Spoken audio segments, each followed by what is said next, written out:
Hasil survei atas kepuasan pemerintahan Prabowo dan Gibran di 100 hari kepemimpinannya ini mencapai 80 hingga 90%-an. Survei Litbang Kompas mencatat 80,9%. Sedangkan lembaga survei nasional ini mencatat sebesar 87,5%.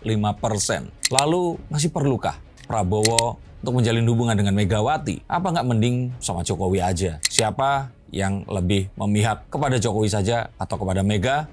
Tuliskan komentar kalian di bawah sini.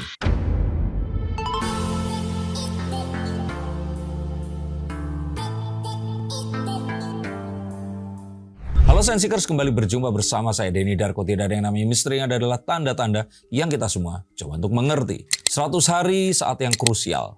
Memang ini tidak akan menggambarkan kepemimpinannya hingga akhir 5 tahunnya nanti. Tapi ini adalah sebuah awal yang baik. Beberapa pengamat mengatakan ini sudah on track. Tapi haters gonna hate. Mereka tetap melancarkan serangan dan mencari segala alasan dengan menjadikan Jokowi sebagai samsak mereka. Hal yang tidak diketahui di sini adalah saat melakukan survei kepuasan terhadap partai politik PDIP, di antara partai-partai besar yang lain seperti Demokrat, Golkar, Gerindra ini menempati posisi paling buncit dengan 50% kepuasan dari masyarakat. Turun jauh tanpa bermaksud menjelek-jelekan, tapi jauh turunnya PDIP ini adalah karena PDIP yang terus-menerus melakukan serangan kepada Jokowi. Yang ini bisa diartikan serangan pula terhadap Gibran. Seakan-akan semua kesempatan terhadap laporan tentang kinerja pemerintahan Prabowo Gibran ini selalu dicari urusannya dengan Jokowi. Bahkan perkara pagar laut, masalah-masalah yang timbul ini selalu kalau bisa dialamatkan pada Jokowi. Segala cara diupayakan agar Prabowo ini bisa berpisah dengan Jokowi. Padahal apa yang dilakukan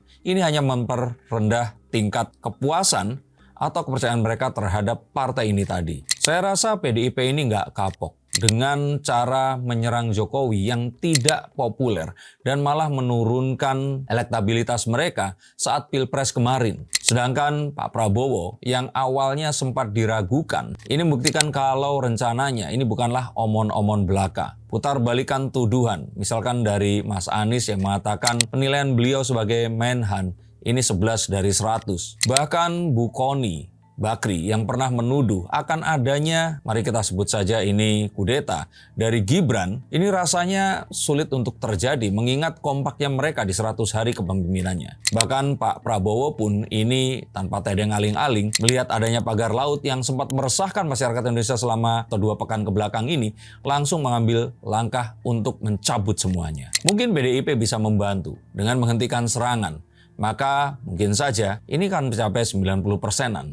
Stop dulu sebentar untuk kalian semua yang merasa atau menganggap bahwa saya hanya membacakan tarot untuk artis-artis. Kalian salah. Kalian pun berkesempatan untuk bertatap muka dengan saya atau menanyakan apapun yang kalian ingin tanyakan, dan biarkan kartu-kartu saya di sini mencoba untuk mencarikan alternatif jalan keluar dari pemecahan permasalahan yang terbaik untuk saat ini dan mendatang. Dan saya jamin ini semua akan private, hanya kalian dan saya yang akan mengetahuinya. Apapun permasalahannya. Karena saat sebuah masalah terjadi, sebenarnya sebuah solusi itu menanti. Dan siapa tahu solusi terbaik dari permasalahan kalian akan ketemu saat kalian ngobrol dengan saya dan izinkan saya untuk membuka setiap kartunya kepada kalian. Hubungi segera nomor di bawah ini dan pastikan nomor ini saja dan izinkan saya untuk membantu memecahkan permasalahan apapun yang kalian alami. Semoga informasi ini bisa membantu kalian memecahkan permasalahan kalian. Oke, lanjut ke konten yang berikutnya.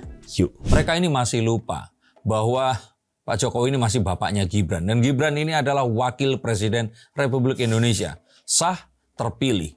Masih saja banyak orang yang mencoba mencari kesalahannya. Bahkan dalam upaya memisahkan Jokowi dari Prabowo yang tak kunjung berhasil ini, mereka menyerang keluarga Jokowi. Kaesang, Bu Iriana ini tak luput dari serangan yang dilontarkan oleh Hasto Kristianto. Bahkan akhir-akhir ini semakin absurd karena mereka nggak berhasil memisahkan Jokowi dan Prabowo. Mereka berusaha memisahkan Jokowi dan Luhut Binsar Panjaitan. Yang ini saya katakan lebih absurd lagi. Kita melihat bahwa Prabowo dan Gibran ini mirip dengan kepemimpinan Jokowi di awal pemerintahan. Setiap periodenya tidak mendengarkan apa kata orang lain, tapi fokus untuk bekerja. Terutama saat melihat gejolak geopolitik akhir-akhir ini yang semakin meresahkan. Diangkatnya Donald Trump yang mengesahkan 42 peraturan baru yang mana sebagian besarnya ini pasti akan menimbulkan riak yang sangat besar dalam perekonomian dan perdagangan dunia. Prabowo sendiri masih terlihat untuk menghindari adanya oposisi, masih berusaha untuk merangkul Ibu Megawati. Meskipun kita melihat belum ada tanda-tanda jelas kapan mereka akan berjumpa. Tapi melihat hal ini, saya ingin mengatakan bahwa sepertinya nggak terlalu berefek. Karena tanpa Megawati dan PDI pun, Prabowo dan Gibran ini telah meraih angka yang kita bilang mendekati sempurna dalam 100 hari kepemimpinan mereka. Sepertinya upaya yang dicontohkan oleh Pak Jokowi untuk merekonsiliasi dan mengurangi gesekan atau permusuhan dengan pihak manapun ini terus diupayakan. Tapi kita akan tahu sebagai seorang tentara, seorang serdadu, Prabowo ini lebih no-nonsense dibandingkan Pak Jokowi. Dan jika terlalu banyak drama, sepertinya dia akan lebih memilih untuk meninggalkannya. Untuk PDIP sendiri, kita sebenarnya masih memiliki harapan pada partai yang termasuk partai yang tertua selain P3 dan Golkar ini. Maka PDIP sejatinya harus merombak cara komunikasinya. Karena masyarakat ini terus mengamati. Mungkin dia harus mulai menjinakkan frontman mereka atau menggantinya dengan orang-orang yang lebih cerdas secara IQ dan EQ mereka. Ada baiknya mempertimbangkan untuk misalkan memajukan Ahok atau Basuki Cahayapurnama sebagai frontman atau orang yang akan bisa menghadapi situasi politik di luar sana. Menggantikan Hasto Kristianto misalkan. Atau mungkin lebih baik mencoba untuk merekrut Mas Anies Baswedan untuk dimerahkan dan menjadi salah satu frontman mereka. Paling tidak, serangan-serangannya akan lebih cerdas dan akan lebih konstruktif dibandingkan dengan penyerang-penyerang mereka saat ini yang terkesan membabi buta dan membawa sesuatu yang di luar logika. Dan untuk kepemimpinan, ini semua hanya lebih membuktikan lagi jika Ibu Mega sebaiknya lengser atau turun dan digantikan oleh Mbak Puan atau Mas Nanan saja. Dan ini semua sebenarnya untuk kebaikan mereka sendiri. Kita akan dan selalu tahu bahwa trio Jokowi, Prabowo, dan Luhut Binsar ini tidak akan terpisahkan.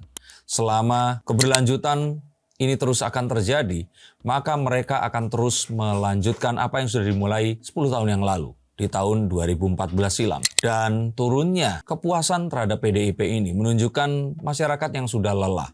Mereka sudah capek dengan semua pertikaian yang ada. Pilpres yang sudah dimulai keriuhannya sejak tahun 2023, bahkan mungkin 2022, hingga terjadinya di 2024 kemarin, dilanjutkan dengan pilkada, membuat masyarakat ini sudah sangat-sangat muak, terbelah, dan bermusuhan. Marilah kita fokus untuk membangun negara ini dengan apapun yang kita punya. Memberikan kesempatan kepada pemimpin yang saat ini sedang memimpin kita. Mengkritisi mereka dan tidak ada salahnya meminta mereka turun jika ternyata bukti-bukti mengarahkan kepada inkapabilitas mereka ini. Tapi serangan-serangan DFK, disinformasi, fitnah, dan kebencian ini haruslah kita hindari. Dan saya meramalkan bahwa kudeta akan kepemimpinan Prabowo dan Gibran, keruntuhan Indonesia dan kehancuran ini akan terjadi jika hal seperti itu dibiarkan. Saya akan membahas ini di video yang lain. Terima kasih untuk kalian semua yang menyukai konten-konten seperti ini, karena hanya dengan meleknya kita terhadap semua krisis dan juga kebutuhan bangsa, maka kita akan bisa membangun negeri ini. Terima kasih, sampai jumpa, dan salam.